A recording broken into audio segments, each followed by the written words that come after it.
नमस्कार दोस्तों, अनुपमा भक्ति चैनल में आपका स्वागत है। राधा और कृष्ण की कहानी हिंदू धर्म में प्रेम, भक्ति और आध्यात्मिक मिलन का प्रतीक है। यह कहानी भगवान कृष्ण और राधा नाम की एक गोपी के बीच के गहरे प्रेम संबंध को दर्शाती है। राधा रावल गोकुल के पास एक गांव की एक साधारण सी गांव की लड़की थी जो कृष्ण के बचपन की दोस्त थी। अलौकिक प्रेम था दोनों में। उनका प्रेम साधारण नहीं था बल्कि एक गहरा और आध्यात्मिक प्रेम था, दिव्य प्रेम था वो। राधा कृष्ण के दिव्य गुणों से परिचित थी और उन्हें अपने मन में प्रेम की स्मृतियों को संजोए रखा। राधा कृष्ण के हर एक चीज को जानती थी, उसके दिव्य चीजों को पहचानती थी, कृष्ण के दिव्य रूप को भी। राधा कृष्ण की सर्वोच्च प्रेयसी थी। राधा को कृष्ण की सर्वोच्च प्रेयसी माना जाता है। वो माना जाता है कि वो अपने प्रेम से कृष्ण को नियंत्रित करती थी। राधा कृष्ण का विवाह कभी नहीं हुआ था।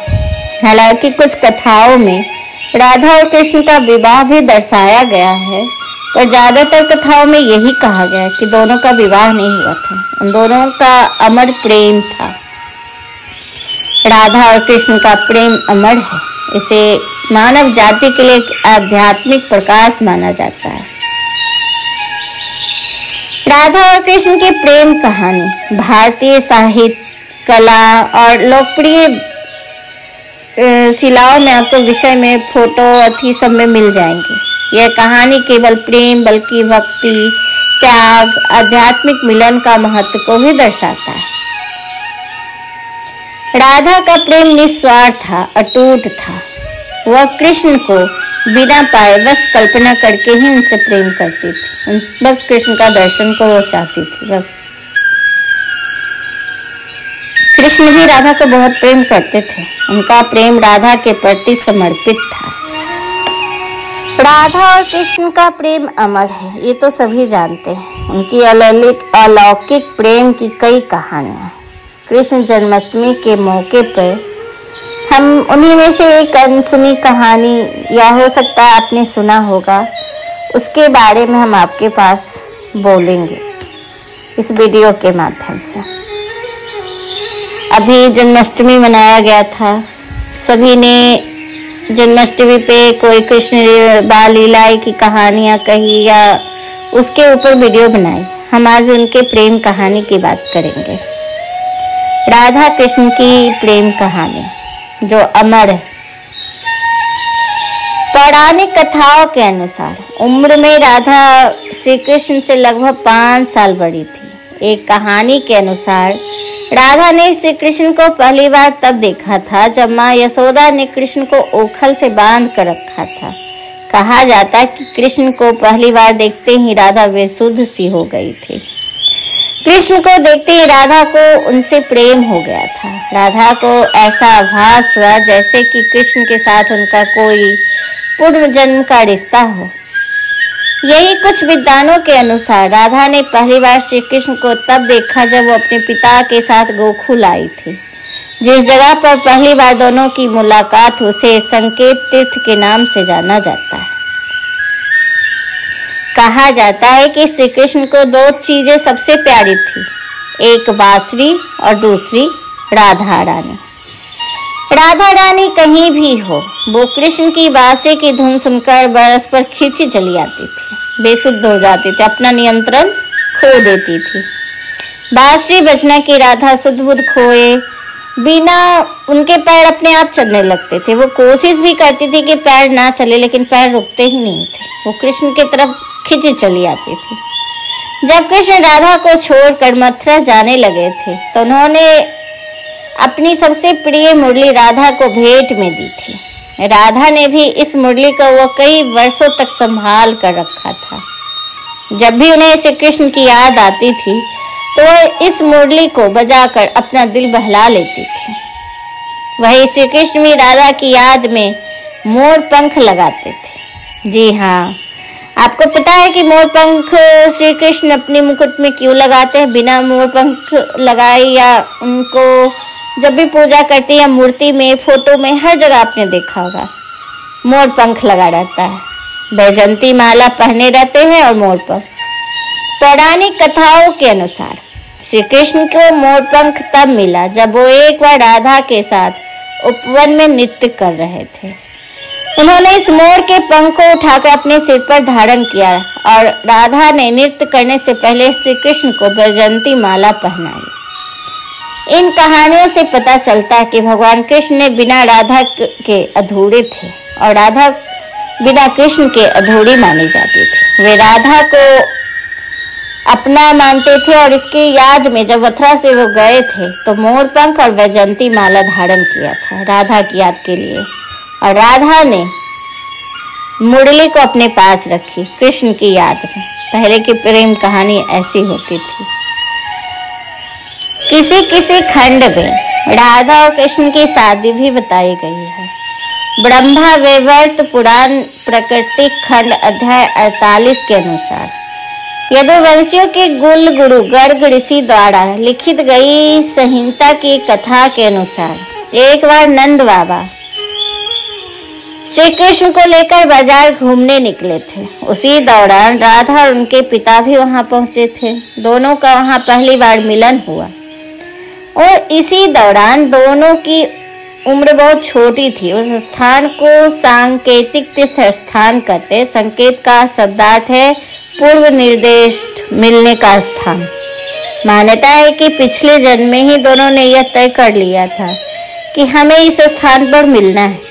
कहते कि यहीं पर गर्ग संहिता के अनुसार एक जंगल में स्वयं ब्रह्मा ने राधा और कृष्ण का गंधर्व विवाह कराया था।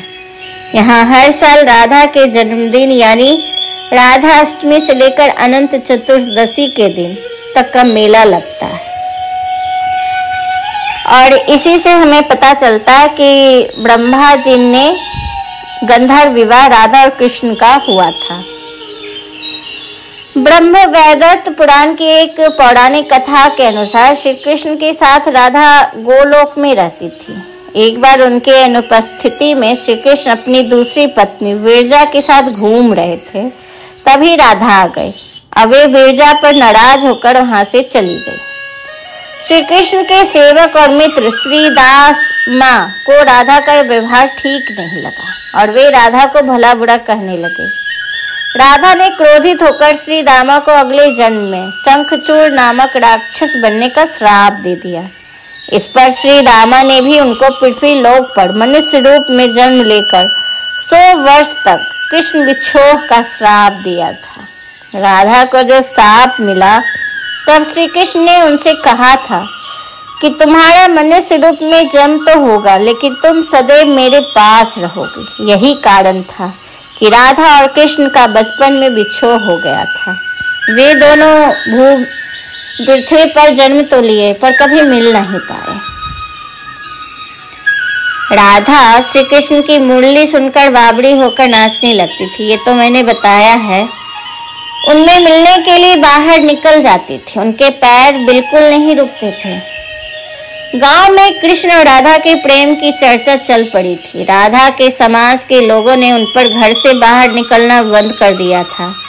फिर एक दिन श्री कृष्ण ने माता यशोदा से कहा कि माता, मैं राधा से विवाह करना चाहता हूँ। यह सुनकर यशोदा मैया ने कहा, राधा तुम्हारे लिए ठीक लड़की नहीं है। पहले तो यह है कि वो तुम्हारे 5 साल बड़ी है। दूसरा यह कि उसकी मंगनी यशोदा के भाई रायन से पहले ही हो चुका था। वह कंस की सेना में है जो अब युद्ध लड़ने लगे हैं। राधा का उनके साथ विवाह हो जाएगा, इसलिए तुम्हारा विवाह नहीं कर सकती उसके साथ। लेकिन कृष्ण जिद करने लगे। तब यशोदा ने नंद से कहा। कृष्ण ने नंद की बात भी नहीं मानी। गर्ग ऋषि ने कृष्ण को समझाया कि तुम्हारा जन्म किसी खास लक्ष्य के लिए हुआ है। इसकी भविष्यवाणी हो चुकी है। तुम तारनहार हो। इस संसार में तुम धर्म की स्थापना करोगे। तुम्हें इस गवालन से विवाह नहीं करना चाहिए। तुम्हारा एक खास लक्ष्य है। गर्ग मुनि हर तरह से समझाते लेकिन कृष्ण नहीं समझते। तब गर्ग मुनि उन्हें एकांत में यह रहस्य बता देते कि तुम यशोदा और नंद के पुत्र नहीं, देवकी और वासुदेव के पुत्र हो और तुम्हारे माता पिता को कंस ने कारागार में डाल रखा है। यह सुनकर श्री कृष्ण के जीवन की दशा बदल जाती है और वो तय करते कि अपने माता पिता को कंस से छुड़ाएंगे। और वैसे भी श्री रामा के श्राप के कारण वो राधा के साथ नहीं रह सकते थे, उनसे विवाह नहीं कर सकते थे, उनको 100 साल तक बिछड़ कर रहना था। तो ये कहानी थी। कहते हैं कि राधा के परिवार को भी जब पता चला कि श्री कृष्ण की मुरली सुनकर उसके प्रेम में नाचती है राधा, तो वो लोग भी उसको घर में कैद कर लिए थे राधा को। श्री कृष्ण अपने साथियों सहित एक दिन के रात में कैद से मुक्त कराने उद्धव और बालराम सहित अन्य सखों के साथ रात भर नृत्य किया। और रात पूर्णिमा की रात को जब वो महारास हुआ था, उस समय राधा की माँ राधा के कक्ष में गई तो राधा वहां सोते हुए मिली। कहते हैं कि उस वक्त श्री कृष्ण 2 ही चीजें सबसे ज्यादा प्रिय थी, राधा और उनकी बांसुरी। श्री कृष्ण की तरफ बांसुरी जब भी श्री कृष्ण बजाते थे तो कोई भी दीवार उनको रोक नहीं पाती थी, वो भगवान श्री कृष्ण के पास पहुंच ही जाती थी, मुरली बजा लेते थे। श्री कृष्ण अपनी याद में मोर पंख, राधा की याद में श्री कृष्ण मोर पंख लगाते थे और वैजंती माला पहनते थे और इस तरह एक दूसरे के करीब होते थे। राधा मुरली बजाती थी और राधा मुरली बजाकर नृत्य करती थी, इधर कृष्ण वैजंती माला पहनकर और मोर पंख लगाकर नृत्य करते थे और इस तरह से एक दूसरे के ना करीब रहते थे। करीब होने का एहसास होता था उनको। जब श्री कृष्ण वृंदावन छोड़कर मथुरा चले गए तब राधा के लिए उन्होंने देखा और उनका मिलन और दुर्लभ हो गया है। कहते हैं राधा और कृष्ण दोनों का पूर्ण मिलन का कुरुक्षेत्र में बताया जाता है, जहाँ सूर्य ग्रहण के अवसर पर द्वारका से कृष्ण और वृंदावन से नंद के साथ राधा आई थी। राधा सिर्फ कृष्ण को देखने और उनसे मिलने से ही नंद के साथ गई थी, इसका जिक्र पुराणों में मिलता है। इसके बाद राधा और कृष्ण की अंतिम मुलाकात द्वारिका में हुई थी। सारे कर्तव्यों से मुक्त होने के बाद राधा आखिरी बार अपने प्रियतम कृष्ण से मिलने गई थी। जब वे द्वारका पहुंची तो उन्होंने कृष्ण के महल और उनकी 8 पत्नियों को देखा।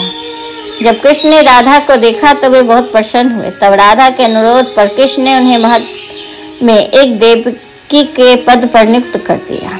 कहते वही राधा महल में जुड़े कार्य देखती थी और मौका मिलते ही वे कृष्ण के दर्शन कर लेती थी।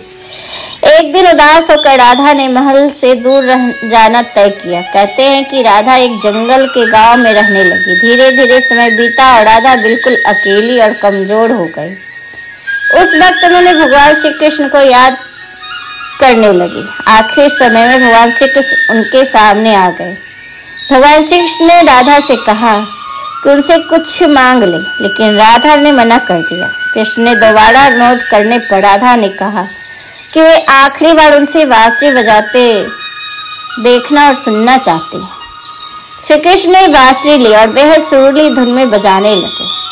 श्री कृष्ण ने दिन रात बांसुरी बजाई। बांसुरी की धुन सुनते सुनते एक दिन राधा ने अपने शरीर का त्याग कर दिया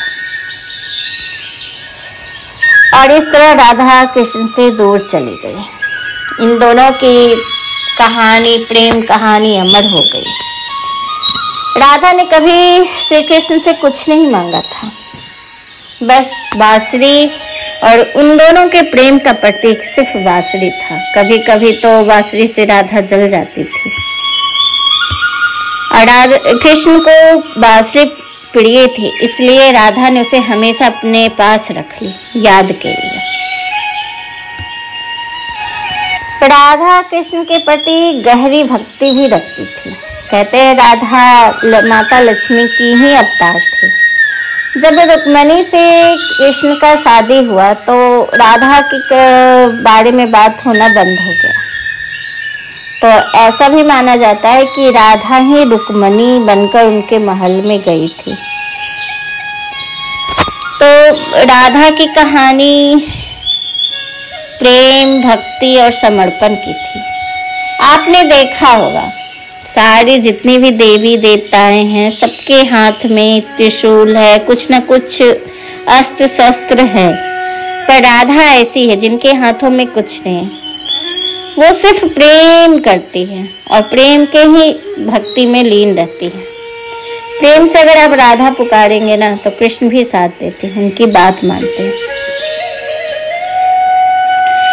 कहते हैं कि राधा जी अयोनिजिता थी, यानी माता के गर्भ से पैदा नहीं हुई थी। उनकी माता ने योग माया की प्रेरणा से वायु को ही जन्म दिया, परंतु वहां स्वेच्छा से राधा प्रकट हो गई।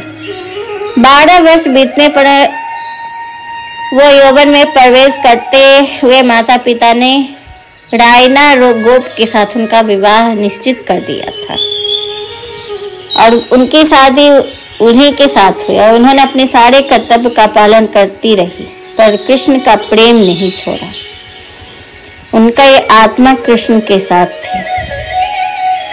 राधा और कृष्ण की प्रेम कहानी अनगिनत भजनों, कविताओं और कहानियों का विषय रही। इन कहानियों से कई महाकवि और कितने ही लोगों ने नाम कमाए हैं। इनकी प्रेम कहानी पे कविताएं, कहानियां आदि ग्रंथ सब लिख के। कृष्ण का प्रेम राधा के प्रति इतना था और राधा का कृष्ण के प्रति उनका एक ये कहानी है कि एक दिन रुक्मणी ने भोजन के बाद श्री कृष्ण को दूध पीने के लिए दिया। दूध बहुत ज्यादा ही गर्म था और दूध गर्म होने से कृष्ण के हृदय में जब मुंह लगाकर दूध पिया तो उनके हृदय में छाले पड़ गए और उनके हृदय से निकला, हे राधे। कृष्ण को जब भी कष्ट होता था ना तो वो राधा ही नाम लेते थे। जब भी वो हृदय में, क्योंकि उनके हृदय में सिर्फ राधा ही वास करते थे, तो जब उन्होंने हे राधे कहा तो यह सुनकर रुक्मिणी बोली, प्रभु ऐसा क्या है राधा में जो आपकी हर सांस पर उनका ही नाम होता है। मैं भी तो आपकी प्रेमी हूँ, मैंने भी पत्नी हूँ आपका, मैं दिन रात इतना ध्यान रखती हूँ, फिर भी आप राधा राधा ही क्यों चिल्लाते हैं। तो श्री कृष्ण ने कहा, देवी आप कभी राधा से मिली हैं? और मन मन मुस्काने लगे। अगले दिन रुक्मिणी राधा जी से मिलने के लिए महल में पहुंची। राधा के कक्ष के बाहर अत्यंत खूबसूरत स्त्रियों को देखा और उनके मुख पर तेज होने के कारण उसने सोचा कि शायद यही राधा है और उनके चरण छूने लगी। तब वो बोली, आप कौन हैं? तब रुक्मिणी ने अपना परिचय दिया और आने का कारण बताया। तब वो बोली, दासियों ने बोला, मैं तो राधा जी की दासी हूँ, राधा जी तो 7 द्वार के बाद आपको मिलेगी। रुक्मिणी 7 द्वार पार किए और वो द्वार पर एक से एक सुंदर और तेजवान दासी को देख सोच रही थी कि जब इनकी दासियां इतनी सुंदर रूपवान है तो राधा स्वयं कैसी होगी। सोचते हुए रुक्मिणी जी राधा के कक्ष में पहुंची। कक्ष में राधा जी को देखा, सुंदर अत्यंत रूपवान तेजस्वी, जिसका मुख सूर्य के तेज से चमक रहा था।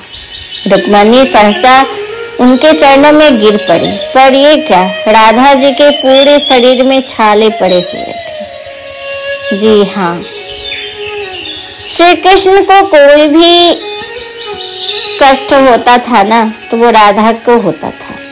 दोनों एक शरीर, 2 जिस्म, एक जान थे और यही हुआ। रुक्मिणी समझ गई उन दोनों के प्रेम की बातें कि क्यों हर समय श्री कृष्ण राधा का नाम लेते थे। यही कारण था। रुक्मिणी जान गई थी कि ये छाले क्यों पड़े उनको। यह सोचकर रुक्मिणी वापस वहां से चली आई, क्योंकि वो जान चुकी थी राधा और कृष्ण के प्रेम की बात। तो आज का बस इतना ही। आपको ये कैसा लगा हमें ज़रूर बताइएगा। अगर ये सुनने में आपको अच्छा लगे तो प्लीज़ हमें लाइक सब्सक्राइब कीजिए और वीडियो सुनने के लिए आपका बहुत बहुत धन्यवाद। नमस्कार।